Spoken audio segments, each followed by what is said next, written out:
Son günlər vətəndaşlar arasında yeni infeksiya yayılıb. Virus özünü yüksək hərarət, ishal, halsızlıq, dad bilmə və iyi bilmənin itməsi ilə göstərir. Müşahidə olunan xəstəlik qripə bənzəyir və 1-2 gün davam edir. Mütəxəssislər bildirirlər ki, yuxarı tənəffüs yolları və mədə-bağırsaq sisteminin zədələnməsi əlamətləri ilə seyr edən infeksiyalar payız fəslində xüsusən də məktəb və bağçaların açılması zamanı müşahidə olunur. Məktəblərin açılması bu prosesi daha da şiddətləndirir. Çünki uşaqlar, belə deyək ki, analar məktəbdən təcrid eləmirlər, uşağı məktəbə qoyurlar belə halda.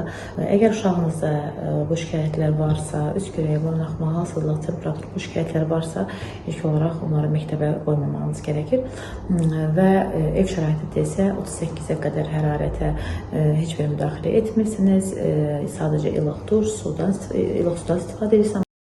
Hərarət 38-i keçdikdə isə həkimə müraciət olunmalıdır. Lakin müşahidələr onu göstərir ki, bəzi valideynlər həkim məsləhəti olmadan da övladlarına hərarət salıcı dərmanlar verirlər. Bu cür müalicə üsulu isə məqsədə uyğun deyil. Çünki hər bir uşağın yaşına və çəkisinə uyğun dərmanlar verilməlidir.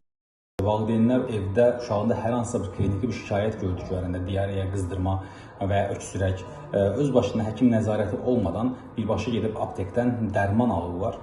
Ümumiyyətlə, unutmamaq lazımdır ki, uşaqlar bizim daha həssas nöqtəmizdir. Yəni, dərman yazarkən 2 dəfə fikirləşəcəyimiz xəstə kateqoriya vardır. Ona görə də uşaqlara dərman yazılarkən bunların verəcəyi fəsadlar daha çox ola bilər.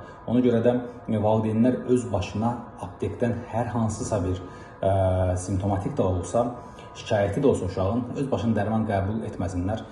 Payız mövsümündə viruslardan qorunmağın ən etibarlı yolu qabaqlayıcı tədbirlərin vaxtında görülməsidir. Uşaqlara şəxsi gigiyena qaydalarının öyrədilməsi lazım. Bunlar əlin tez-tez yuyulması, spirtlənməsi, eləcə də maskalardan istifadə olunması. İctimai nəqliyyatda maskaların istifadəsi mütləq şəkildə olması lazım və əllərin tez-tez yuyulması lazım. Uşaqlarda yuxu rejimini diqqətə almaq lazım. Yetəri qədər yuxu və yetəri qədər maye qəbulu mütləq şəkildə olmalıdır və eləcə də bəzi virus infeksiyalarına qarşı rutin peyvəndlənmə olmalıdır. Sağlam həyat tərzi, düzgün qidalanma və vaxtında tibbi müayinə mövsümi infeksiyaların qarşısının alınmasında mühüm əhəmiyyət kəsb edir.